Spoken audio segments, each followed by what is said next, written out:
بسم اللہ الرحمن الرحیم۔ ہماری آج کی گفتگو امامت کے تناظر میں ڈیموکریسی یا مردم سالاری کی حیثیت کے بارے میں ہے۔ اس سلسلے میں ہمارے ساتھ گفتگو کے لیے موجود ہیں استاد حوزہ حجت الاسلام والمسلمین سید محمد حسن رضوی۔ السلام علیکم ورحمۃ اللہ۔ علیکم السلام قبلہ ورحمۃ کیسے ہیں اللہ۔ آپ؟ ٹھیک ہیں الحمدللہ۔ جی؟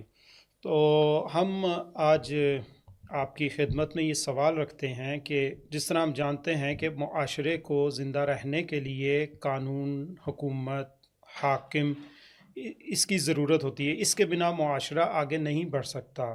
تو ہم یہ جاننا چاہتے ہیں کہ مثلا ائمہ علیہم السلام کے زمانے میں تو یہ ہمارے لیے اور جہان تشیع کے لیے یہ حقیقت روشن رہی ہے کہ ان کے لیے ایک حاکم یا امامت کا جو تصور ہے ہمارے لیے وہ واضح ہے، لیکن عصر غیبت میں ہماری کیا ذمہ داریاں ہیں اور شیعہ فقہاء و علماء نے اس حوالے سے کیا نظریات پیش کیے ہیں؟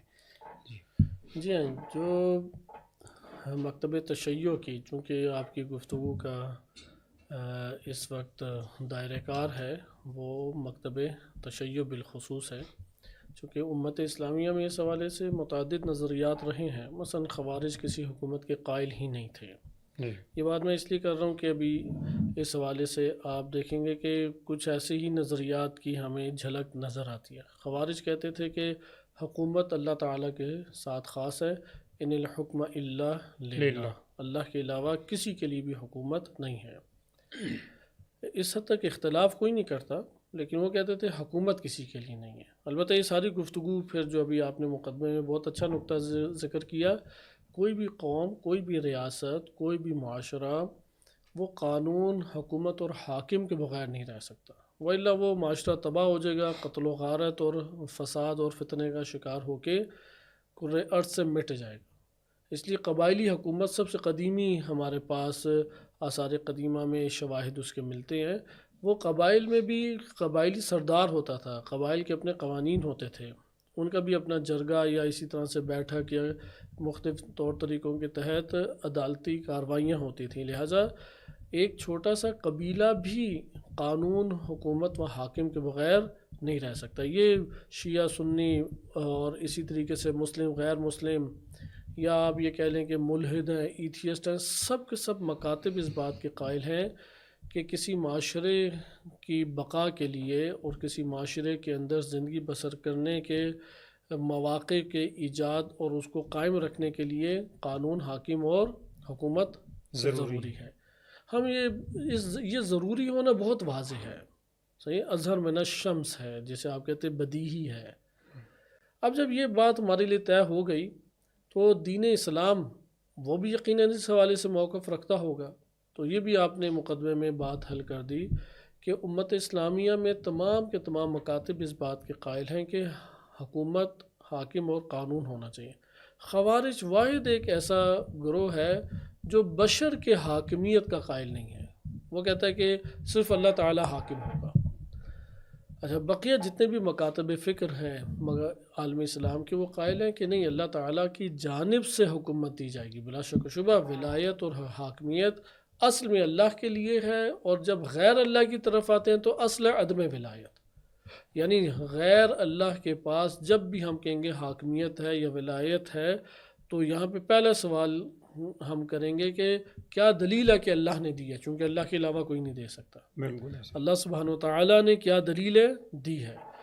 اب یہاں پہ ہم اوورال دیکھتے ہیں شیعہ سنی مباحث۔ اہل سنت اس بات کے قائل ہیں کہ نبی صلی اللہ علیہ وسلم کو اللہ تعالیٰ نے دی ہے حاکمیت یا حکومت کا حق، اور نبی اکرم صلی اللہ علیہ وسلم نے اس کے بعد امت کو یہ حق دے دیا۔ اس لیے سقیفہ بنی ساعدہ میں اہل حل و عقد بیٹھے اور انہوں نے انتخاب کیا اور امت نے رضامندی دکھائی، اور امت کی اس رضامندی سے اسے حق حکومت مل گیا۔ لہذا اہل سنت اپنی اساس میں جمہوریت کے قائل بن جاتے ہیں، ایک حاکم کے چناؤ کے لیے، حاکم کے انتخاب کے لیے۔ اس کے مقابلے میں دوسرا تفکر یہ تھا امت کے اندر کہ نہیں، نبی اکرم صلی اللہ علیہ وسلم نے جس طرح اللہ سے حق حکومت لیا ہے، اسی طرح حضرت صلی اللہ علیہ وسلم کے بعد جو حاکم بھی آئے گا امت کے اندر، جو حکمرانی کرے گا، اس نے بھی اللہ تعالیٰ سے حق حکومت لینا ہے۔ کیونکہ اصل کیا ہے مخلوق میں؟ عدم ولایت۔ ولایت۔ اور اللہ تعالیٰ کے لیے اصل کیا ہے قاعدہ؟ کہ ساری حکومت اور حاکمیت اور ولایت اس کی ذات کے لیے مختص ہے، جی، لہٰذا وہ کسی کو دے دے تو ملے گی ورنہ نہیں ملے گی۔ لہٰذا یعنی دوسرا، جو ہمارے ہاں منصوص من اللہ کا نظریہ ہے وہ اسی کی کڑی ہے۔ ہاں جی، ہاں جی، احسنت، منصوص من اللہ یعنی نص ہے کہ اللہ نے انہیں حق حکومت دیا ہے، حق ولایت دیا ہے۔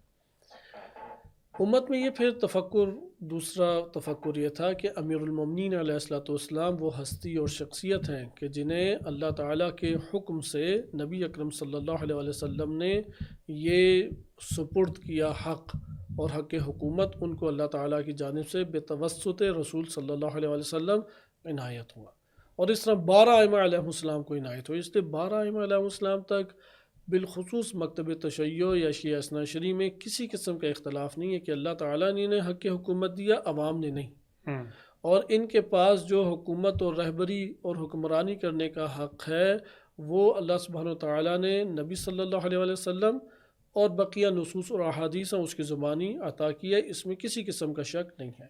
عوام کی اس حکومت دینے میں کسی قسم کی دخالت نہیں ہے۔ ہاں 12 ائمہ علیہ السلام نے اگر حکومت کرنی ہے تو بعض ہمارے پاس شواہد ہیں امیر المومنین علیہ الصلوۃ والسلام کی سیرت کے کہ یا امام حسین علیہ الصلوۃ والسلام کے قیام کے کہ عوامی رضامندی کو حاصل کیا جائے گا، عوامی مقبولیت کو حاصل کیا جائے گا۔ عوام رضامندی عوام کا دکھانا اس حاکمیت کو جاری کرنے کے باب سے ہے۔ اچھا، اب یہ جو ضرورت ہے حاکم قانون اور حکومت کی، آیا یہ عصر غیبت میں قائم باقی ہے یا نہیں؟ جیسے کہ آپ اسی سطح تک پہنچے جی، تو بلا شک و شبہ عصر غیبت میں بھی اسی طرح سے معاشرے کو اور امت کو حاکم حکومت اور قانون کی ضرورت ہے جیسا عصر غیبت سے پہلے تھی۔ زمانے اہل بیت علیہ السلام جب موجود تھے، یعنی غیبت کا دور نہیں تھا، تو حضور اور ظہور کا دور جو تھا، اس دور میں جو حاکم قانون اور حکومت کی ضرورت تھی امت کو یا معاشرے کو، وہی عصر غیبت کے بعد ہے۔ بالکل فرق کوئی نہیں اس میں ہمیں پڑتا۔ لیکن عصر غیبت سے پہلے میں عصمت کے مورد میں بقیہ امت سے اختلاف ہوا، اور مکتب تشیع عصمت کے حوالے سے بہت جدی، سنجیدہ اور تاکیدی طور پہ شدت کے ساتھ قائل تھی کہ معصوم ہونا چاہیے، وہ اصل حاکم معصوم ہونا چاہیے۔ اس اصل حاکم کے نیچے جو ہیں ان کا معصوم ہونا لازم نہیں ہے، وہ بھی حاکم ہیں، جیسے مالک اشتر ہیں، جناب مالک اشتر، جناب عبداللہ ابن عباس ہیں، یا عثمان بن حنیف ہیں بصرہ کے حاکم۔ ان حاکموں کا معصوم ہونا لازم نہیں، لیکن اصل حاکم اس کا معصوم ہونا لازم ہے۔ جی، لہٰذا یہ جو اصل حاکم حکومت میں ہے، عصمت کی شرط ادھر تھی۔ اب عصر غیبت میں امام معصوم غیبت میں ہیں، آیا اس جگہ عصر غیبت میں اللہ تعالیٰ نے مکتب تشیع کے اگر ہم نظریات کو مد نظر رکھیں، امت کے لیے حاکم حکومت اور قانون کے اعتبار سے کوئی موقف دیا ہے یا نہیں دیا؟ یقیناً اگر کوئی موقف دیا ہے تو کیا یعنی حکومت اور حاکم کوئی بن سکتا ہے یا نہیں؟ جب تک ظہور امام زمان علیہ السلام نہیں ہوتا یہ چیپٹر کلوز ہے، یہ باب معطل ہے۔ کوئی بھی آ کے حاکم بن جائے، عادل حاکم بنے یا فاسق حاکم بنے، ہر دو کی حکومت غیر شرعی ہے، صرف سیاسی حکومت ہے یا نہیں؟ بلکہ یہ ہو سکتا ہے کہ جس طرح سے عصر غیبت سے پہلے، غیبت امام مہدی علیہ الصلوۃ والسلام سے پہلے اللہ تعالیٰ نے امت کے لیے حاکم اور حکومت اور قانون کا اہتمام کیا، اسی طریقے سے اللہ تعالیٰ اپنی امت کو ادھورا نہیں چھوڑے گا، وہ تو اللہ تعالیٰ تدبیر امت کی فرمائے گا، اس لیے کوئی نہ کوئی اللہ تعالیٰ نے بندوبست کیا اور حاکم کے لیے ضابطہ دیا ہے جو ہمیں احادیث سے اور عقلی ادلہ سے پتہ لگ جائے گا۔ یہاں پہ بنیادی دو تفکر مکتب تشیع میں ابھر آئے۔ عصر غیبت سے پہلے نہیں ہے مسئلہ جی، عصر غیبت کے بعد کیا ہے؟ دو بنیادی تفکر، چونکہ اگر ہم ان دو بنیادی تفکر اور اس جڑ سے بحث نہیں کریں گے، ہم بعد میں ولایت فقیہ اور مردم سالاری، جمہوریت، ان مباحث کو نہیں سمجھ سکتے صحیح طریقے سے۔ ضروری ہے کہ اس ہم پائے کو مضبوط کریں، اس ستون کو مضبوط کریں، صحیح طریقے سے ہم مبانی کے تناظر میں مباحث کو پڑھیں۔ یہاں پہ ہمارے پاس روشن ہوئی کہ کتنے تفکر ابھر ہے؟ دو. لیکن یہ تفکر اثر غیبت سے پہلے موجود ہیں ہمارے پاس؟ وہاں پہ تو واضح نہیں ہے، کیونکہ اس وقت ہمارے پاس ابہام یا سوال ہی نہیں ہے، کیونکہ تکلیف ہی نہیں ہے تو احسن نہیں، معصوم موجود ہیں جو اللہ تعالیٰ کی طرف سے حاکم بنائے گئے، اور اصلی حاکم عصمت کی شرط کے ساتھ امت کے اوپر اللہ تعالیٰ کی جانب سے موجود ہے. لیکن اثر غیبت میں وہ حاکم جو اللہ تعالیٰ نے بنایا تھا وہ مختلف اسباب کی وجہ سے کہاں پہ؟ پردہ غیبت میں. پردہ غیبت سے ادھر مراد ہیں ہمارے درمیان، ہم پہچان نہیں سکتے انہیں، پہچانتے نہیں، یعنی حاضر ہیں ظاہر ہمارے لیے نہیں ہے، موجود ہیں حاضر ہیں لیکن ظاہر نگاہوں کے لیے نہیں ہے. ظاہر ویسے زمین پر ہیں، ہماری نگاہیں ظاہر ہونے کے اعتبار سے شناخت نہیں رکھتی. یہ اثر غیبت کا مطلب ہے. صحیح.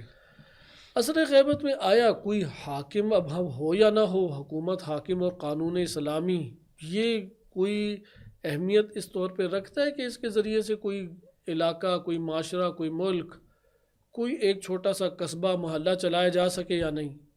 دو موقف آ گئے. صحیح. ایک موقف تو یہاں پہ کچھ خوارش ذہنیت کے قریب نظر آتا ہے. وہ کیا؟ وہ یہ اس بات کے قائل ہیں کہ غیبت امام مہدی علیہ السلام میں کسی قسم کی بھی حکومت یا حاکم کا وجود یا اس کے بنانے کی کوشش یا حکومت کے قیام کی کوشش وہ شرعاً جائز نہیں ہے، حرام ہے. صحیح ہے، وہ درست نہیں ہے اصلاً. چونکہ غیبت امام مہدی علیہ السلام میں، اثر غیبت میں اللہ تعالیٰ نے کسی کو بھی حکومت کا حق نہیں دیا. حکومت کا حق لینے کے لیے عصمت شرط ہے، اور امت کے درمیان وہ جو معصوم ہے وہ پردہ غیبت میں ہے، یعنی غیبت میں ہمارے درمیان بھی موجود ہے لیکن ہماری آنکھیں اس کی شناخت نہیں کرتی. تو اس صورت میں نہ امت کو اللہ تعالیٰ نے حق دیا ہے، نہ فقیہ کو اللہ تعالیٰ نے حق دیا، نہ کسی اور فرد کو اللہ تعالیٰ نے حق دیا ہے. لہٰذا امت کے افراد بالخصوص مکتب تشیع کا یہ وظیفہ ہے کہ وہ کسی قسم کے سیاسی معاملات میں اور حکومت حاکم کے معاملات میں دین کی جانب سے کسی قسم کا کوئی حصہ نہیں لے سکتے. ان کے لیے یہ سیاسی مداخلتیں جائز نہیں ہیں. یہ نظریہ جنہوں نے پیش کیا ہے، کیا وہ یہ نہیں سوچتے کہ پھر انہوں نے الٹرنیٹ نہیں دیا اس کا متبادل کہ بھئی ہم معاشرہ کیسے چلائیں گے؟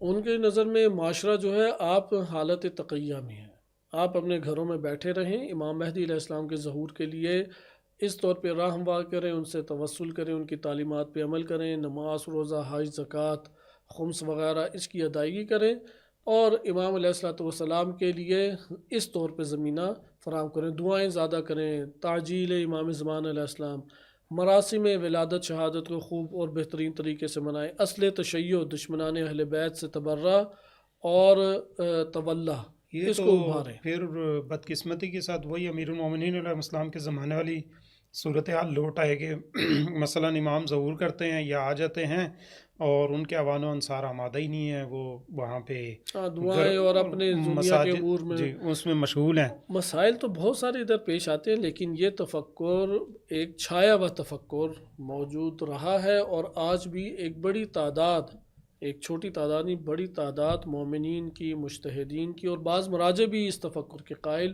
گزرے ہیں، ممکن ہے ہوں بھی. اور عالم تشیع کے اندر اس تفکر کے طلاب اور علماء و مجتہدین و فقہاء ایک اچھی خاصی تعداد ابھی بھی موجود ہے جو کہتے ہیں کسی قسم کی سیاسی مداخلت وہ ممنوع ہے. ہاں، اب آپ نے اپنے مفادات لینے ہیں تو مفادات کے لیے آپ اس کے ساتھ تعلق رکھ لیں اور مفاد حاصل کریں، اور اپنا بقیہ آپ آزادی کے ساتھ اپنی زندگی دینی طور طریقے کے ساتھ گزاریں. آپ کا کام ہے کہ اپنے گھر میں یا اپنے خاص نجی محافل کے دائرے میں اپنی نماز، روزہ، حج، زکوٰۃ وغیرہ برپا کریں اور امامت سے تعلق قوی کریں. امامت سے تعلق سے کیا مراد ہے؟ آپ کا رابطہ محبت و رابطہ معرفت یا رابطہ توسلی قوی ہونا چاہیے. کس طرح ہو سکتا ہے؟ جیسے ایران کے اندر انجمن حجتیہ اسی نظریے کی قائل ہے. وہ کہتے ہیں کہ سیاسی مداخلت آپ کو قطعاً نہیں کرنی چاہیے.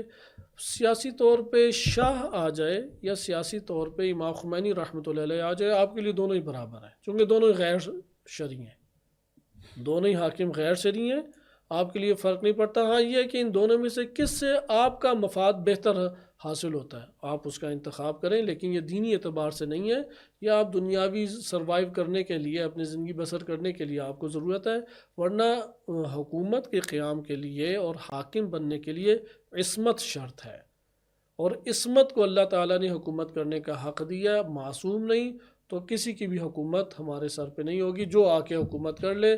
زمانے ظہور میں ہم جو ہے وہ نکلیں گے، قیام کریں گے اور حکومت امام علیہ السلام برپا کریں گے۔ اس سے پہلے ہم حالت تقیہ میں رہ سکتے ہیں، اپنے دینی جتنی حدود میں اپنے مراسم ہیں یا اپنے وظائف و واجبات ہیں انہیں بس ادا کریں۔ لہٰذا اسی لیے میں نے عرض کیا کہ عصر غیبت میں یہ نظریہ خوارج کے قریب آ جاتا ہے، جو کہتے ہیں فقط اللہ کی حکومت، یہ ایک قدم آگے بڑھ رہے ہیں، اللہ کے بعد بشر کی حکومت کے قائل ہیں، لیکن عملاً کوئی نہیں حکومت، عملاً ابھی اس وقت تک مثلا 1000 سال اور امام مہدی علیہ السلام کا ظہور نہ ہو تو مزید 1000 سال یہ والا چیپٹر دین کا معطل رہے گا، اور اس کی وجہ سے جو جو چیزیں معطل ہو سکتی ہیں وہ معطل رہیں، وہ بے شک بند رہیں، کوئی فرق نہیں اس سے پڑتا۔ تو یہ ایک نظریہ موجود ہے۔ اس کے مد مقابل دوسرا نظریہ مکتب تشیع میں، مکتب تشیع میں دوسرا نظریہ یہ ہے کہ نہیں، اللہ تعالیٰ نے حاکمیت کا حق جس طرح عصر غیبت سے پہلے ایک انسان و بشر اگرچہ وہ معصوم ہستی ہے، عصمت کے درجے پر ہے، لیکن دیا اپنے علاوہ معاشرے چلانے کی ضرورت ہے۔ معاشرے تو حاکم حکومت اور قانون کے بغیر اصلاً چل نہیں سکتے، ایک چھوٹا سا قبیلہ نہیں چل سکتا، ایک گھر نہیں چل سکتا، آپ کیسے توقع رکھتے ہیں کہ ایک ریاست چل جائے؟ لہٰذا وہ عقلی ادلہ سے بھی لے آتے ہیں اور آیات اور روایات کا بھی مجموعہ لے کے آتے ہیں، جس سے پتہ لگتا ہے عصر غیبت کے بعد بھی یہ ہونا چاہیے کہ کوئی شرعی حاکم بنے۔ غیر شرعی تو حاکم اپنے طور پہ آ جائیں گے، سیٹ خالی رکھیں گے، اگلا آگے قابض ہو جائے گا۔ لہٰذا اگر آپ کے پاس شرائط مہیا ہوتی ہیں، وسائل مہیا ہوتے ہیں، اسباب فراہم ہوتے ہیں، آپ حکومت بھی اسلامی قائم کریں، اور اسلامی حکومت کے اندر حاکم جو ہے اس کو حکومت کا حق میسر آئے گا اور وہ شرعی حاکم کہلائے گا۔ یہ دوسرا نظریہ ہے۔ صحیح۔ اب اس نظریے میں آپ کہہ سکتے ہیں کہ بنیادی طور پہ ہمارے پاس دو نظریات مزید آ جاتے ہیں۔ صحیح۔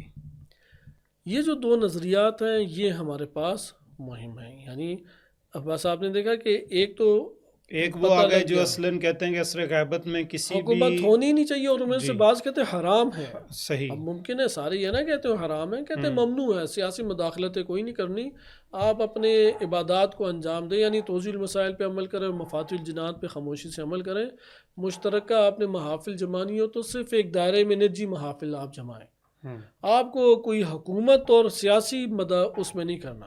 امام بارگاہوں میں آپ آ جائیں، مساجد میں آ جائیں، گھروں میں اجتماعی آپ ایکٹیویٹیز دینی انجام دیں، لیکن سیاسی سطح تک اسے نہیں پہنچانا، اس میں مداخلت آپ نے نہیں کرنی۔ اگر آپ نے مداخلت کوئی کرنی بھی ہے تو آپ نے اپنا دینی یا اپنا دنیاوی مفاد حاصل کرنے کے لیے سیاست میں آنا ہے، کوئی وظیفہ دین کی طرف سے نہیں ہے، دین نے آپ کے اوپر کچھ عائد نہیں کیا۔ دوسرے کیا کہتے ہیں؟ نہیں، دین نے عائد کیا، اگر اسباب فراہم ہوتے ہیں حکومت اور حاکم بنائے، اور یہاں پہ اللہ تعالیٰ ہی نے حق حکومت دیا۔ اگر یہ پہلا نظریہ بھی غور کیا جائے تو خود مثلاً وہ بات غلط اینگل کی طرف نہ چلی جائے کہ مثلاً کیسے ہو سکتا ہے کہ دین جو ہے عصر غیبت میں کوئی فارمولہ یا کوئی برنامہ یا عقلی دلائل تو یہ کہتے ہیں ڈھانچہ نہ دیکھے جائے کہ جس پہ انسان جو ہے وہ اپنے رشد کے مرحلے کو آگے کی جانب اچھا، اس میں دلچسپ چیز یہ ہے کہ یہ جو نظریہ رکھتے ہیں وہ عقل کا دروازہ آ کے پہلے بند کر دیتے ہیں کہ عقل کو اس مسئلے میں کوئی دخالت حاصل ہی نہیں ہے۔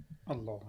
اور شیعہ اعتقادات، تمام شیعہ اعتقادات جو 1400 سالوں میں آ رہے ہیں ہمارے پاس، خصوصاً غیبت کبریٰ میں جو کتابیں لکھی گئیں اس کی بھی مخالفت کرتے ہیں۔ اس میں امامت کو پہلے عقل سے ثابت کیا اور پھر آیات و روایات سے۔ یہ کہتے ہیں کہ نہیں، عقل سے ثابت کرنا یہ کوئی حیثیت ہی نہیں رکھتا، سارا آیات و روایات۔ اسے آپ کہہ سکتے ہیں عقائد میں اخباری شیعہ ہونا، چونکہ اخباری ایک فقہ میں تھے جو آج سے 300-400 سال پہلے تھے۔ یہ تفکر ہے عقائدی طور پہ اعتقادات میں اخباریت یا اہل حدیث آپ کہہ لیں۔ یہ کہتے ہیں کہ عقل سے کچھ ثابت نہیں ہوتا اور نہ ہمارے اوپر کوئی وظیفہ ثابت ہوتا ہے، لہٰذا دینی اعتبار سے کوئی وظیفہ نہیں ہے کہ آپ سیاسی امور میں کسی قسم کی مداخلت کریں یا اس کے بارے میں گفتگو کریں. ہاں دنیاوی تناظر میں آپ کرنا چاہیں تو کوئی اب بات عیب سے اور بات حرج نہیں نکلے ہے. تو اگر ہم عقل کو بالکل سائڈ پہ لگا دیں تو وہ افراد جو مثلا روایات احادیث یا قرآن کو مانتے ہی نہیں تو ان کو ہم کس طرح اپنا ثابت کر سکتے ہیں یہ سارا ہاں سٹیٹس؟ تو نہیں، اس کے میرے علاوہ خیال سے ایک اور چیز بھی ہے کہ اچھا تاریخ میں جو ہماری عقائدی کتابیں اس میں عقل کو ہٹا کے امامت اور خلافت پہ آیات یا روایات کے تناظر میں ثابت کرنا یہ اہل سنت کی روش رہی ہے. یہ اسی لیے تو میں نے یہ شیعہ نقطہ علماء اٹھایا. کی یہ روش نہیں رہی. لیکن بہرحال یہ تفکر پایا جاتا ہے، اور آج کے دور میں بھی بالخصوص مشہد ہے، قم میں بڑی شخصیات بعض موجود ہیں، نجف میں تو ایک خاص طبقہ علماء کا اور طلاب کا اساتذہ کا وہ موجود ہے، اور اسی نظریے کی شدت سے وہ قائل بھی ہیں. اور یہ اگر اپنے نتیجے کے اعتبار سے خوارج کے نزدیک ترین نظریہ بن جاتا ہے. اور وہ استدلال میں ائمہ علیہ السلام کی 3-4 روایتیں لاتے ہیں، وہ معتبر روایتیں ہیں، تو وہ پہ ہم کسی اور مورد میں دیکھیں گے کہ ان کی دلیل کیا ہے. کیوں ہمیں یہ بحث کرنی چاہیے کہ اگر جی جی یہ مثلا اصولی علماء شمار ہوتے ہیں، قرآن اور روایات کا اتنا عمیق مطالعہ رکھتے ہیں، استنباط کیا ہے، توضیح المسائل اور کیا کیا کتابیں انہوں نے مختلف موضوعات پہ لکھی ہیں، یہ بات کیا ان کے لیے قابل فہم نہیں تھی؟ کیا ان کے دلائل ہیں؟ مثلا انجمن حجتیہ کے کیا دلائل ہیں؟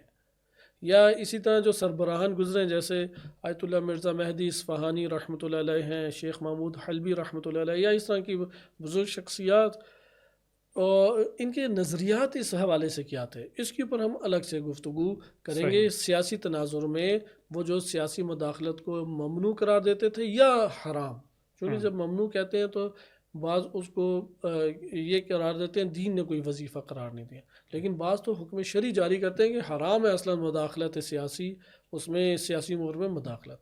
اس کے مد مقابل دوسرا نظریہ، جی یہ جو دوسرا نظریہ ہے اس میں 2 ہمارے پاس آ رہا ہیں. صحیح. پہلی رائے مردم سالاری دینی کی قائل ہے، اور دوسری نظر وہ ولایت فقیہ کی قائل ہے. لہٰذا جب ہم ولایت فقیہ کہتے ہیں تو نظام کے اعتبار سے، جز کے اعتبار سے نہیں، صحیح. نظام کے اعتبار سے مردم سالاری یا مردم سالاری دینی کی کاملاً نفی ہو جاتی ہے. صحیح ہے، نظام کے اعتبار سے، چونکہ ایک رائے ہے اس نے نظام کے اعتبار سے مردم سالاری دینی کا نظریہ پیش کیا، اور اس کے مد مقابل دوسرا نظریہ ہمارے پاس آیا ولایت فقیہ کے عنوان سے. صحیح. ولایت فقیہ. اس لیے جب آپ ولایت فقیہ کہتے ہیں تو ڈیموکریسی، جمہوریت اور مردم سالاری کا دروازہ بند ہو گیا، لیکن کس عنوان سے؟ نظام کے، نہ کہ جز کے اعتبار سے. چونکہ ایک دفعہ آپ کلی طور پہ ایک نظام کو دیکھتے ہیں، اور ایک دفعہ آپ اس نظام میں اجزاء کے اعتبار سے جائزہ لیتے ہیں. نظام کے اعتبار سے مردم سالاری دینی، مردم سالاری، ڈیموکریسی، جمہوریت، اس کا دروازہ کاملاً بند ہو جاتا ہے. اچھا، یہ کیسے 2 رائے ہیں؟ یہ جو نظریہ ہے مکتب تشیع میں کہ نہیں، غیبت امام زمان علیہ السلام میں بھی جو ضرورت قبل از غیبت تھی وہ ضرورت بعد از غیبت بھی باقی ہے. ضرورت حاکم، ضرورت حکومت و ضرورت قانون، صحیح. وہ تو باقی ہے. پھر قانون آتا ہے اجراء کے لیے، لیکن اجراء تب بھی ہوگا حکومت آئے گی. حکومت کے بعد پھر آپ کو حالات سازگار کرنے پڑیں گے تاکہ قانون جاری کر سکیں. اچھا، اب یہاں پہ سوال پہلے ہم کرتے ہیں، یہاں پہ اگر حکومت اور حاکم کا آنا ضروری ہے تو حکومت کا حق کون دے گا؟ وہ تو مخلوق کے پاس نہیں ہے، عدم ولایت اصل. تو ہم کہیں گے ہاں یہاں پہ بھی اللہ تعالیٰ کے پاس ہی حکومت کا حق ہے، اللہ سبحانہ و تعالیٰ دے گا. کہے گا اچھا اللہ تعالیٰ نے کیسے اس کو حکومت کا حق دینا ہے؟ نبی صلی اللہ علیہ وسلم بھی موجود نہیں ہے، اور ان کے علوم کے جو خزینہ دار ہیں، ان کے علوم کے جو اصل ترجمان و وارث ہیں، وہ بھی آخری وارث امام مہدی عجل اللہ تعالیٰ فرجہ شریف، وہ پردہ غیبت میں ہیں. تو کیسے اسے حق حکومت ملے گا؟ اب وہ یہ کہتے ہیں حق حکومت ملنے کے لیے ہمارے پاس جو اصل منبع ہیں وہ 2 ہیں، ایک ہے دلیل عقلی اور ایک ہے دلیل روائی یا نقلی، آیات نقلی جسے کہتے ہیں. جی. اچھا، وہ پھر اس کے اوپر بحث آ جاتی ہے، اور دلیل عقلی سے بھی ثابت کرتے ہیں، اور بعض دلائل نقلی یعنی آیات و روایات لے کے آتے ہیں جس سے ثابت ہوتا ہے کہ غیبت امام مہدی علیہ السلام میں امام زمان عجل اللہ تعالیٰ فرجہ شریف کے توسط سے یہ حکومت کا حق دیا ہے. یا ممکن ہے ان کے توسط سے نہیں، خاموش ہے ادلہ اللہ تعالیٰ نے حق دیا اور عقل اس کے بارے میں کہتی ہے اور بعض آیات سے استفادہ کر سکتے ہیں۔ اس بارے میں پہلی رائے جو ہے، چونکہ بس اب ہم دوسرے پلڑے میں آ گئے نا، جی اس پہلا میں تو ہے ویسے ہی ہاں ختم ہو گیا۔ آیت اللہ مہدی شمس الدین لبنان کے معروف عالم گزرے ہیں، ہاں انہوں نے ایک کتاب لکھی تھی نظم الحکم والادارت فی فی الاسلام۔ الاسلام، جی معروف کتاب ہے، 1954 میں چھپی بھی ہے یہ کتاب، ممکن ہے اس سے پہلے بھی کوئی طبع ہوئی ہو، جو میرے پاس نسخہ ہے جس کا میں مطالعہ کر رہا ہوں وہ 1954 میں، یعنی انقلاب اسلامی کے تقریباً آپ کہہ لیں 30 سال پہلے، جی تقریباً 30 سال پہلے، یعنی یہ ابھی مسئلہ نئی عالم تشیع میں ابھرا تھا کہ دینی اعتبار سے جمہوریت دینی، جمہوریت یا مردم سالار دینی، اصلاً اس کی کوئی آواز ہی نہیں تھی۔ سب سے پہلے کس نے آواز یہ اٹھائی؟ مہدی شمس الدین۔ ہاں، شیخ مہدی شمس الدین رحمۃ اللہ علیہ، انہوں نے سب سے پہلے آ کے یہ کتاب لکھی۔ کتاب کے آغاز میں انہوں نے ثابت کیا کہ حاکم اور حکومت کی ضرورت ہے، آج کے معاشرے میں بھی۔ دوسرے انہوں نے پھر کتاب میں ثابت کیا قانون کہ حکومت کے بغیر کوئی معاشرہ نہیں رہ سکتا، اس لیے حاکم ہونا چاہیے۔ سوال، حاکم کو حق حکومت کون دے؟ انہوں نے ثابت کی حق حکومت بھی اللہ تعالیٰ کی ذات دے گی، کوئی اور نہیں دے سکتی۔ پھر اب چوتھا، یہاں پہ سارا مسئلہ، یہاں پہ کسی ایک حاکم کو اللہ تعالیٰ نے حق حکومت ایک فرد کو دیا ہے یا امت کو دیا ہے؟ تو انہوں نے آ کے نظریہ پیش کیا کہ یہ اللہ تعالیٰ نے عصر غیبت سے پہلے امام کے پاس، صحیح، لیکن عصر غیبت میں یعنی زمانے غیبت میں وہ ہے امت کے پاس۔ تو ان میں اور اہل ثقیفہ میں میرے خیال سے کوئی خاص فرق تو نہیں آتا۔ ہاں، یہ اب جس طرح سے ادھر آپ نے دیکھا نا کہ صرف وہاں خوارج کے قریب چلے جاتا ہے جی، جی، جی، نظریہ، اب ایک سٹیپ کے بعد خوارج وہاں پہ ڈائریکٹ ہی اللہ تعالیٰ کے قائل ہو رہے ہیں حاکمیت کے، جی جی یہ امام مہدی علیہ السلام کے بعد بعد جا قائل کے ہو رہے ہیں قائل کہ ہو، کسی اور کو نہیں مل سکتا۔ کیونکہ اہل ثقیفہ میں بھی افراد جمع ہوتے ہیں اور پھر اس کے بعد وہ کہتے ہیں جی کہ امت کو نے قبول کر لیا۔ جی احسن، تو اس طور پہ ہم کیسے اسے کہتے ہیں ولایت امت یا مردم سالار دینی۔ ہاں تو شیخ مہدی شمس الدین انہوں نے بہت واضح طور پہ یہ بات لکھی کہ جو اصل نظریہ ہے عصر غیبت میں، جب تک امام مہدی علیہ السلام ظہور نہیں فرماتے، پوری امت شیعہ سنی دونوں، امت جب لفظ اطلاق ہوتا ہے وہ فقط تشیع میں نہیں صحیح، ہے، وہ سب شیعہ سنی دونوں پہ ہے، شیعہ سنی دونوں کی پر اس کا اطلاق ہوتا ہے۔ امت کے پاس حکومت کا حق اللہ نے دے دیا، اب یہ جس کو حاکم بنانا چاہتے ہیں اور حق حکومت دیں گے وہ حاکم بن جائے گا، صرف ایک شرط ہے، وہ ہے کہ اسلام کے جو قوانین اور اسلام کے جو احکام ہیں اس کی آپ چار دیواری سے باہر نہ جائیں۔ لیکن حکومت کا حق ادھر کون دے رہا ہے؟ امت دے رہی ہے۔ ولایت امت، ہاں، اسے کہتے ہیں ولایت امت، اسے کہتے ہیں مردم سالاری دینی، یعنی دینی اعتبار سے مردم کے پاس حکومت کا حق ہے اور وہ ایک دینی شخص کو لے آئیں گے۔ ادھر دینی لفظ ہم کیوں کہہ رہے ہیں؟ چونکہ ایک قید آپ لگا رہے ہیں کہ وہ اسلام کے برخلاف شرائط نہ رکھتا ہو، اسلامی شرائط کا حامل ہو، مثال کے طور پہ دیندار ہو کہ نماز روزے کو مانتا ہے، قوانین اسلامیہ کو قبول کرتا ہے اور امت کے اندر عدالت کے ساتھ فیصلے کرنا چاہتا ہے، جیسے عمر بن عبدالعزیز کا تصور ماضی میں گزرا ہے، ان کے لیے امت نے انتخاب کی عمر بن عبدالعزیز، وہ قبول ہے، امت انتخاب کرے بالفرض مالی کشتر، قبول ہے، اس نظریے کے مطابق ولایت امت۔ لہٰذا ولایت امت وہی مردم سالاری دینی ہے، وہی جمہوریت، وہی ڈیموکریسی، لہٰذا انہوں نے ولایت امت کو نظام کی صورت میں بتایا کہ امت اپنے فیصلے خود کرے گی، امت اپنے فیصلے کرتے ہوئے جس کا انتخاب کر لے، یہ اللہ تعالیٰ نے انہیں حق دیا کہ یہ حکومت کا حق اسے دیں اور وہ حکومت کا حق حاصل کر کے شرعی حاکم کہلائے گا اور اس کی اطاعت واجب ہوگی۔ اگر اس طرح ہو تو ہم آج جب اسلامی معاشرے کو دیکھتے ہیں وہاں پہ ہمارے پاس سب سے بڑی مثال مثلا ابھی ہم شام کو دیکھ لیتے ہیں، وہاں پہ امت نے جولانی کو حق دے دیے، تو کیا اس طرح دیکھا جائے تو اس کی حکومت صحیح ہے؟ اس نظریے کے تحت کہ مردم سالاری ہے، مردم سالاری، مردم نے آ کے ایک شخص جس کے اندر شرائط دینی پائی جاتی تھی، داڑھی رکھی ہوئی ہے، نماز پڑھتا ہے اور اپنا شعار یہ رکھتا ہے میں نے قوم اور ملت کے لیے کام کرنا ہے، عدالت کے ساتھ فتنہ ختم کرنا ہے، جنگ ختم کرنی ہے، اقتصادی مسائل حل کرنے ہیں، تو انہوں نے مثالیں بھی اسی طرح سے دی کہ اگر ایک اقتصادی مسئلہ ہے ایک قوم کے اندر، آپ اس قوم کے اندر جو اقتصادی مسئلہ حل کرنے کے لیے شخص کو لائیں گے، اس کے لیے فقیہ ہونا لازم ہے، یا اس کے لیے عالم اقتصاد ہونا اور تجربے کی اساس پہ مسئلہ حل کرنے کی صلاحیت کا ہونا لازم ہے. صرف اتنی ہو کہ یہ خیانت نہیں کرے گا، اتنا ہو کہ یہ چوری نہیں کرے گا، کرپشن نہیں کرے گا، تو وہ کہتے ہیں یہ بس امت اسی طریقے سے انتخاب کرے. ہونے چاہیے کہ ان کی ضرورت زندگی پوری ہو، چونکہ آپ حکومت کے ذریعے سے کیا مسئلہ حل کرتے ہیں. کوئی بھی حکومت ہے، چاہے اسلامی حکومت ہے یا غیر اسلامی حکومت ہے، وہ آ کے دو اہم مسئلے سب سے پہلے حل کرے گی. پہلا مسئلہ حل کرے گی کہ ضرورت زندگی لوگوں کی پوری کی جائے. صحیح. حکومت نہ ہو تو ضرورت زندگی لوگوں کی پوری نہیں ہوگی، فتنہ فساد کا شکار معاشرہ ہو جائے گا. اور دوسرا، حکومت آ کے امنیت کو برپا کرتی ہے. اسلام آ کے ایک نئی بات بھی کرتا ہے اور وہ کہتا ہے کہ معاشرے کی اصلاح بھی باطنی ہونا لازم ہے. بقیہ نظام جو ہے وہ معاشرے کی باطنی اصلاح کے قائل نہیں ہے. بالکل یہی بات میرے ذہن میں آ رہی تھی کہ جب ہم اسلامی طرز تفکر سیاست کو ذکر کرتے ہیں یا جب ہم اس کے ابواب کو پڑھتے ہیں یا حل کرتے ہیں یا آپ جیسے بزرگان سے گفتگو کرتے ہیں تو ہمیں یہ پتہ چلتا ہے کہ جو اسلامی نظام حیات ہے، چاہے سیاسی ہو یا حکومتی یا سماجی، ان دونوں کا تعلق انسان کی ایک ظاہر اور باطنی ترقی، رشد اور پیش رفت سے ہے. تو یہ جو بھی نظریات ہم نے دیکھیں کہ ایک جو پہلے ہم نے نظریات دیکھے کہ وہ کہتے ہیں بالکل ہمیں سیاست غیبت دین نے کوئی آپ کو بتایا نہیں ہے، سیاسی کو ذمہ مداخلت داری ہی نہیں ہے، ٹھیک ہے. اور اس کے بعد آ جاتے ہیں جو قائل ہیں کہ عصر غیبت میں ہونا چاہیے، ان میں بھی آ کے یہ جو نظریہ ہے جو کہتے ہیں کہ ٹھیک ہے مردم سلاریہ دینی یعنی اسلامک ڈیموکریسی کے جو لوگ قائل ہیں، اگر ہم اس کے قائل ہو جائیں تو دونوں جگہوں پر ہماری باطنی ضرورت تو پوری نہیں ہو رہی، ہمارا باطنی رشد تو مکمل نہیں ہو رہا اور انسان ارتقاء کا عمل طے نہیں کر رہا کہ جس کے لیے حکومت اور حاکمیت اہم ہدف بھی ہے.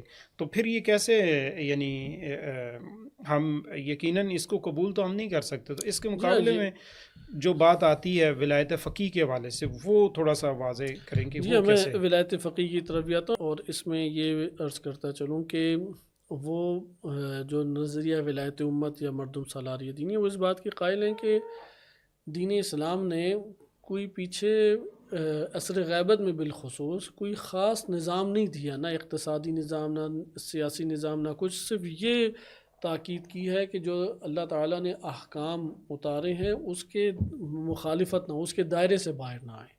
اس لہٰذا آپ کوئی بھی نظام انتخاب کر سکتے ہیں. اور غامدی صاحب بھی یہی کہتے ہیں اگر عصر غیبت میں اسلام نے کوئی نظام پیش نہیں کیا تو یہ کیسے مکمل اور کامل دین ہے؟ جی. ادھر وہ کہتے ہیں کہ کمال دین اسی میں ہے کہ آپ زمانے کے جدت اور ترقی کے ساتھ کوئی سا بھی نظام اختیار کر لیں اور نظام کو اختیار کرنے کے بعد آپ نے اسلامی احکام جو اللہ تعالیٰ نے اتارے ہیں بے معنی شریعت ہے یا اخلاقی تعلیمات اتاری ہیں، اس کی مخالفت اور اس کے آپ مخالفت سے آپ بچیں، بس کافی ہے اتنا. اس لیے آپ کوئی بھی نظام لیں، اگرچہ اب اس کے اوپر ہم ایک الگ سے پروگرام کر کے بالکل آپ کی بات صحیح ہے، لیکن اگر مثلا ہلکا سا بھی کوئی شخص جو اسلامک پوائنٹ آف ویو یا اسکول آف تھاٹ سے تعلق رکھتا ہے یا مثلا دنیا کے جو پولیٹیکل سسٹمز ہیں ان کو جانتا ہے، اس کے بارے میں فوراً سوال یہ آئے گا کہ بھئی ٹھیک ہے اگر اسلام نے نہیں دیا تو ہم اگر دنیا کے بھی کسی بھی اسکول آف تھاٹ کو فالو کریں تو پھر کون سا کریں، کیونکہ دنیا میں تو کئی نظام آئے ہیں کہ جس کے پاس طاقت ہوتی ہے وہ پھر اس کو رائج کرنے کی کوشش کرتا ہے. جی. اس طرح کے یہ تو نقد ہم بہت سارے پہلوؤں سے ہے اور ان کے نقد کو کریں تو وہی غامدی صاحب کے بھی نظریات اس والے سے نقد ہو جاتے ہیں. اور استعمار تو اس نظریے پہ بہت خوش ہے کیونکہ استعمار تو ہر جگہ پہ آتا ہے، نظام لے کے آتا ہے، اسے خطرہ ہی نہیں ہے کہ وہ یہ کہتا ہے کہ آپ میرے مطابق چلو، میں اقتصاد میں بینکنگ کا نظام دوں، آپ بے شک نماز پڑھو، آپ جمعے پڑھو، آپ تسبیح پڑھو، دعائیں پڑھو، آپ اسے اسلامی کر لو، اسلامی بینکنگ کر لو. میں نے نظریہ ڈیموکریسی دیا، آپ اسے اسلامی ڈیموکریسی کر لو، مردم سلاریہ دینی کر لو. اس لیے وہ استعمار تو اس پہ راضی ہے. بہرحال اصل میں آغا مہدی شمس الدین رحمۃ اللہ علیہ ان کا مسئلہ یہ تھا، وہ لبنان کے حالات کو دیکھتے تھے، ادھر مسیحی ہیں، دوزی ہیں، سنی ہیں، شیعہ ہیں. وہ ایک ایسی بات کرنا چاہتے تھے کہ وہ آپس کے اختلافات کو چھوڑ کے معاشرے کے مسائل کو حل کریں. تو معاشرے کے مسائل کو حل کرنے کے لیے انہیں ولایت امت کا نظریہ پیش کیا کہ امت معاشرے کے مسائل خود جو ہے اسلام حل کرتا ہے، یعنی اسلام میں اقلیتوں کے حقوق کا تحفظ نہیں ہے. مثلا ہم دیکھتے ہیں رسول اللہ وہ تو اس کو اسلام کے دائرے سے باہر نہیں سمجھتے. ہم جو امامت کی تشریحات پڑھتے ہیں اس کو مد نظر رکھتے ہوئے ہم یہ بات کہہ سکتے ہیں. صحیح. ٹھیک. البتہ ولایت فقی کیا ہے؟ اس کے مقابلے میں ولایت فقی ہے کہ اللہ تعالیٰ نے عصر غیبت میں امام مہدی علیہ السلام کی نیابت میں ایک جامع الشرائط اور تمام کی تمام شرائط کے حامل فقیہ کو ولایت و حکمرانی کا حق دیا. صحیح. اس لیے میں نے عرض کیا جب آپ ولایت فقی کہتے ہیں تو نظام کے اعتبار سے ڈیموکریسی، جمہوریت، مردم سالاری، یہ سارے کے سارے کمیونزم ہو جائے، فیشزم ہو جائے، یا اسی طرح سے سوشلزم ہو جائے یا بادشاہت، سارے کے سارے دروازے بند ہو جاتے ہیں. لہٰذا جو شخص ولایت فقی کا قائل ہے، آپ نہیں کہہ سکتے نظام کے اعتبار سے مردم سالاری دینی کا قائل ہے. ولایت فقی یعنی اللہ نے فقیہ کو یہ ولایت دیا، ایک فرد کو یہ دیا ہے، نہ کہ امت کو اللہ تعالیٰ نے یہ ولایت سپرد کی ہے. لہٰذا جو فقیہ کو اللہ تعالیٰ نے ولایت دیا، یہاں پہ دین آ کے فقیہ کے پاس اس حق حکومت کو منتقل کرتا ہے. عوام جو ہے وہ رضامند ہے اس کے اوپر، یا اس کی مقبولیت ہے، یا اس کے لیے اس راہ کو فعلی مقام کے اوپر حل کریں گی. یعنی عوام کی طرف سے مشروعیت حق حکومت دینے کے اعتبار سے نہیں ہے، لیکن جو حق حکومت دین نے اسے دیا ہے، یہ حکومت وہ اجرائی کب کرے گا، اس کے لیے اس کو ایک جواز کو یہ مشروعیت کہتے ہیں، قانون کو مشروعیت کہتے ہیں. یہ جو قانونی جواز ہے یہ ملے گا عوام کی رضامندی سے، جبری حکومت کا تصور نہیں ہے. بس ادھر مشروعیت بے معنی کیا ہو گیا، عوامی رضامندی. مقبولیت بھی آپ اسے نام دے دیں. مشروعیت و مقبولیت اس عنوان سے ایک ہی معنی رکھتی ہے. بعض اوقات ہمارے ہاں رہبر معظم یا بعض بزرگان کی کتب میں مشروعیت کے نام سے بھی آیا. ادھر سے بعض نے یہ توہم کیا ہے کہ شاید مشروعیت حاکمیت کے باب میں حاکم ہونے کے عنوان سے حکومت دینا ہے. اس لیے امام خمینی رحمۃ اللہ علیہ کے فرمودات میں جو ولایت فقیہ کا کنسپٹ ملتا ہے، ایک ان کی حوزوی کتابیں ہیں. امام خمینی رحمۃ اللہ علیہ کتاب البیع ہے، ولایت فقیہ کے عنوان سے جو حکومت اسلامی کے دروس انہوں نے دیے، نجف اشرف میں درس خارج تھا وہ، اس میں بحث کی ہے. یا احکام تقلید اور اس کے ضمن میں انہوں نے احکام تقلید کے ضمن میں نکات ذکر کیے ہیں. اس میں تو واضح طور پہ یہ بات نظر آتی ہے کہ مشروعیت بے معنی حق حکومت دینا یہ فقط دین کے پاس ہے، اللہ تعالیٰ کے پاس ہے.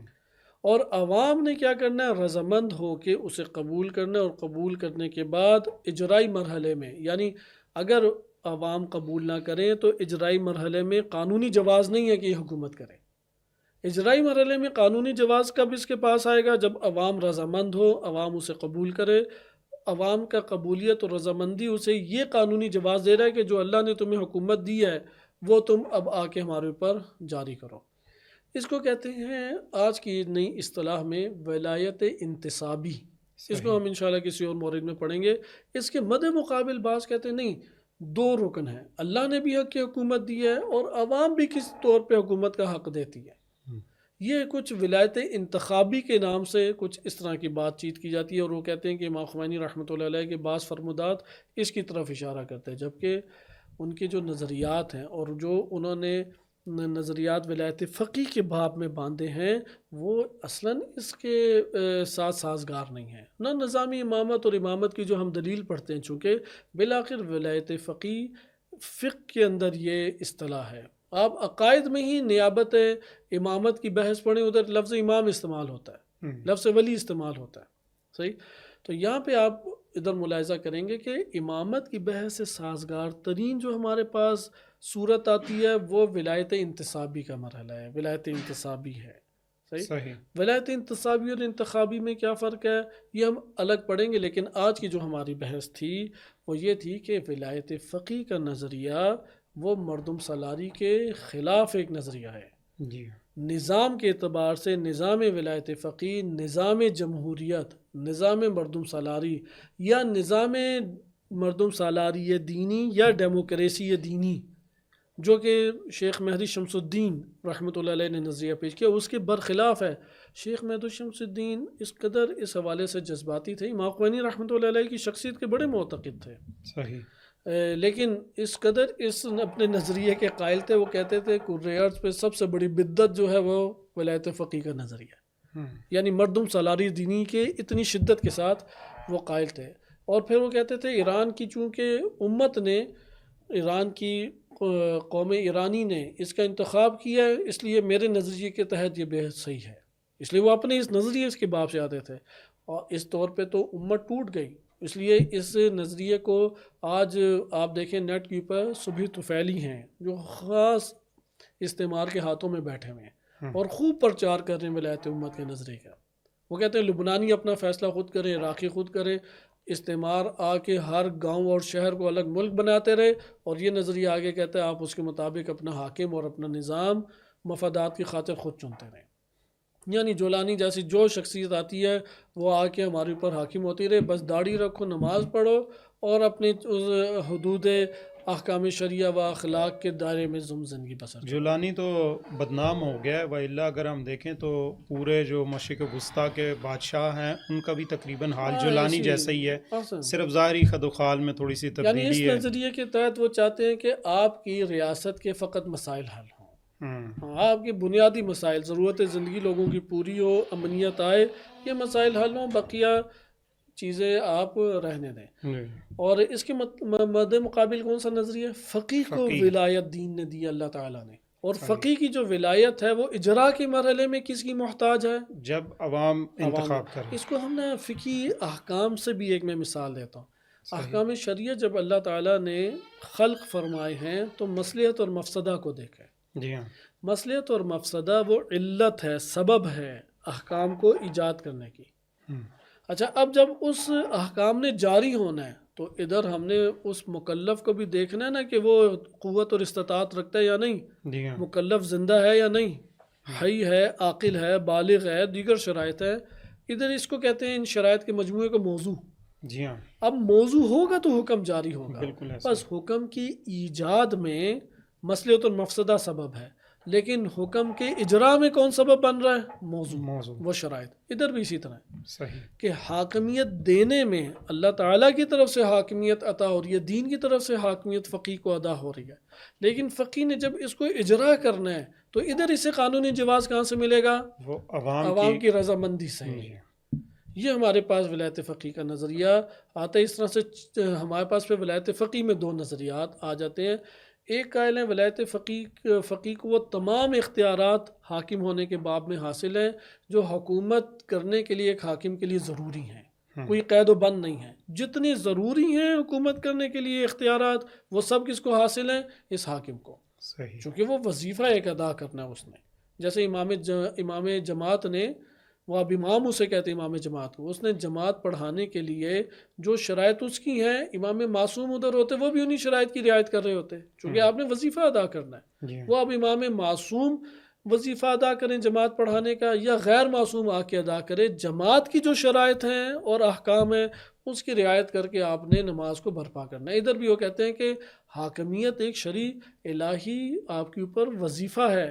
اس وظیفے کی ادائیگی کے لیے جو شرائط اور اختیارات چاہیے، چاہے معصوم ہو یا غیر معصوم ہو، فرق نہیں کرتا. اور اس کے مقابلے میں دوسرا ولایت فقیہ کا، اسے کہتے ہیں ولایت فقیہ مطلقہ، مطلق اختیارات جو حکومت چلانے کے لیے لازم ہے. دوسرا ہے کہ نہیں، محدود اختیارات ہیں، امور حزبیہ یا اس طرح کے عناوین کے تحت اختیارات ہیں. ان اختیارات کو دین آ کے اس کے سپرد کرتا ہے اور انہی اختیارات میں رہتے ہوئے وہ حاکمیت کرے گا. اس سے زیادہ حاکمیت کے اختیارات حاصل نہیں ہیں. لیکن بس ولایت فقیہ ایک مطلقہ ہوگی اور ایک ولایت فقیہ خاصہ ہوگی. لیکن ولایت فقیہ کے تو ہر دو قائل ہوئے یا نہیں؟ جی ہاں. لہٰذا آیت اللہ سیستانی حافظہ اللہ تعالی یا ادھر دیگر بزرگان وہ ولایت فقیہ کے قائل ہیں، نہ کہ مردم سالاری دین یا ولایت امت کے، نہ کہ وہ انجمن حجتیہ جو نظریہ رکھتے ہیں کہ اصلاً ولایت ہونی نہیں چاہیے. وہ ولایت فقیہ کے قائل ہیں. ولایت فقیہ میں مطلق اختیارات کی بحث ہے اور ایک مختص اختیارات کی. لہٰذا انجمن حجتیہ تو اصلاً ولایت کی اصل غیبت میں قائل ہی نہیں ہے کہ حاکمیت ہو، دینی اعتبار سے کسی کی حاکمیت نہیں ہے. لیکن یہ جو دوسرا نظریہ حاکمیت ہے، لیکن یہ کہتا ہے امت کی، مردم کی، جمہور کی، ڈیموکریسی کی حاکمیت ہے. لیکن دوسرے کہتے ہیں نہیں، فقیہ کی حاکمیت ہے. فقیہ کی حاکمیت میں ایک جز ہے، وہ جز رضامندی، جز مشروعیت، جز مقبولیت کے باب میں. مشروعیت بھی کیا؟ حق حکومت جسے ملا ہے اس کو قانونی جواز حاصل ہو جائے اجرائی مرحلے میں. تو یہ ہمارے پاس پھر ٹوٹل 4 نظریات آ جاتے ہیں. اول کوئی حکومت اثر غیبت میں کسی کو نہیں ہے، جو بھی آ جائے وہ غیر شرعی اور غیر الہی غیر اسلامی حاکم ہے، آپ مفاد اس سے پورا کرو. آپ کو اگر شیعہ اثنا شری سے مفاد پورا نہیں ہوتا، وہابی سے ہو جائے، وہ کسی ملحد سے ہو جائے، وہ کسی فاسق سے ہو جائے، ہندو سے ہو جائے، کوئی آپ کو فرق نہیں پڑتا. دوسرے کہتے ہیں نہیں، کہ حکومت حاصل ہے لیکن وہ امت کو دیا ہے، ڈیموکریسی دینی، مردم سالاری دینی کا نظام کے اعتبار سے، جز کے اعتبار سے نہیں نظریہ پیش کیا. ادھر کوئی یہ تقسیم درست تقسیم ہمارے پاس نہیں آتی کہ ہم ولایت فقیہ کو قرار دے دیں کہ یہ ولایت فقیہ مردم سالاری دینی ہے. نظام کے اعتبار سے نہیں ہے، جز اس کے اندر مشروعیت یا مقبولیت یا اجرائے حق حکومت کے اعتبار سے موجود ہے. بس یہ دوسرا نظریہ ولایت امت کہلائے گا یا مردم سالاری دینی کہلائے گا. تیسرا نظریہ ولایت فقیہ مطلقہ، فقیہ کو ولایت دین نے دی ہے لیکن اس نے جب جاری کرنی ہے تو یہ قانونی جواز کہاں سے اسے ملے گا؟ عوامی رضامندی اور عوامی مقبولیت سے. اور چوتھا ہے ولایت فقیہ خاصہ، کہ محدود اختیارات دیے ہیں لیکن محدود اختیارات وہ کب آ کے کرے گا؟ جب یہ عوام اس کے لیے فرصت پیدا کرے گی اور مشروعیت یعنی قانونی جواز اسے اپنی رضامندی سے دے گی. یہ ہمارے پاس کل نظریات عصر غیبت میں مکتب تشیع کے اندر فی الحال جو ابھی تک مطرح ہیں آتے ہیں. جی ناظرین، آج کی جو ہماری گفتگو تھی، آپ نے ملاحظہ فرمائی ہماری گفتگو امامت کے تناظر میں اسلامک ڈیموکریسی یا مردم سالاری کی حیثیت کے بارے میں تھی. یہاں پر ہم نے عصر غیبت میں اہل تشیع کے ہاں جو سیاسی عقائد یا نظریات پائے جاتے ہیں ان کا تفصیلی جائزہ لیا. اسی حوالے سے ہم مزید مباحث کو بیان کرنے کے لیے سلسلہ گفتگو کا آغاز کر چکے ہیں. اگر آپ ہماری گفتگو سے مزید مستفید ہونا چاہتے ہیں، ہمارے خیالات سے آشنائی چاہتے ہیں تو ہم سے جڑے رہیے. اب تک کے لیے اتنا ہی. اللہ نگہبان. جزاکم اللہ.